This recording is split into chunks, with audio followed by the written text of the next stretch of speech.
भी हिंदू मुस्लिम एंगल निकाल दिया है। उन्होंने कहा कि नई इमारत में नमाज के लिए जगह होनी चाहिए। इसके बाद सियासी माहौल बिगड़ गया है।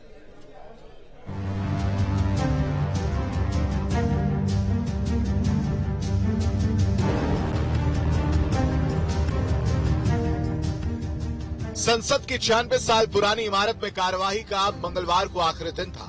आजादी और संविधान को अपनाने की गवाह इस इमारत को विदाई देने पक्ष विपक्ष तमाम सांसद पहुंचे। प्रधानमंत्री ने सबके साथ फोटो भी खिंचवाई। इसके बाद तमाम सांसद सेंट्रल हॉल पहुंचे। इस बीच एसपी नेता शफीकुर रहमान बर्क ने नई संसद को लेकर हिंदू मुस्लिम एंगल निकाल दिया है। वो नमाज पढ़ने की इजाजत या कोई जगह कैसे बनाएंगे, जबकि नफरत फैला रखी है उन्होंने मुसलमानों से। हिंदू मुस्लिम नफरत फैला रखी है, तो वो नमाज पढ़ने की लिए जगह क्यों बनाते? आपको नहीं लगता कि होना चाहिए? हाँ बिल्कुल। जब मुसलमानों के लिए बहरहाल नमाज का वक्त हो जाता है तो उनके लिए भी कोई जगह होनी चाहिए थी कि अपनी वो अल्लाह अल्लाह कर ले। नई संसद में होनी चाहिए थी। हाँ। अब सवाल ये उठता है कि नए भवन पर भी हिंदू मुस्लिम क्यों? क्या 24 के लिए है कोई नया शिगुफा? बर्क ने क्यों छेड़ा हिंदू मुस्लिम राग? दरअसल 24 का महारण नजदीक है और नए संसद भवन को लेकर चल रही सियासत भी लंबे वक्त से चल रही है।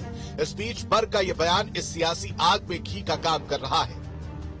धार्मिक पूजा पाठ की आजादी सब धर्मों की सब जगह पर है, बट इस तरीके के बयानबाजी करके मुद्दों को नहीं भटकाया जाना चाहिए और कहीं न कहीं स्पष्ट सोच होनी चाहिए कि देश बेरोजगारी के खिलाफ कैसे लड़े, महंगाई के खिलाफ कैसे लड़े, भ्रष्टाचार के खिलाफ कैसे लड़े।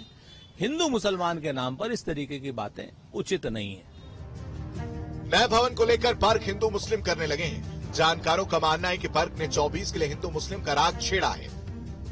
बर्क इस तरह की बातें करके पूरी राजनीति को एक हिंदू और मुस्लिम विचारधारा के बीच में अलग अलग ले जाने की कोशिश करते हैं और शायद ऐसा करके वे अपने आप को मुस्लिम वर्ग के प्रतिनिधि के तौर पर स्थापित करना चाहते हों।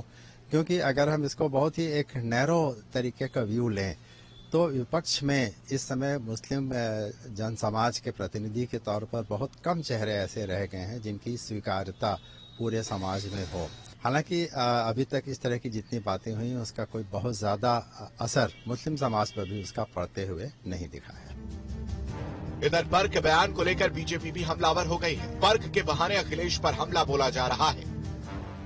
ये शफीकुर रहमान बर्क हर बात में कैसे मजहबी एंगल ढूंढने के लिए कुख्यात हो चुके हैं और वो इसीलिए आज जब नई बिल्डिंग में गणेश चतुर्थी के दिन पूरा लोकतंत्र का एक मंदिर के रूप में नए संसद भवन में सब पहुंचे हैं, तब भी वो कोई न कोई मीन मेख नुक्स निकाल करके प्रयास कर रहे हैं कि कैसे इसको विवाद उत्पन्न किया जाए। लेकिन ये नई संसद नई ऊर्जा नई उमंग भरने वाली है, इसमें किसी प्रकार के विवाद की गुंजाइश नहीं हो सकती। बहरहाल लोकसभा चुनाव और बीजेपी की रणनीति को देखते समाजवाद पार्टी तमाम कोशिशें कर रही है।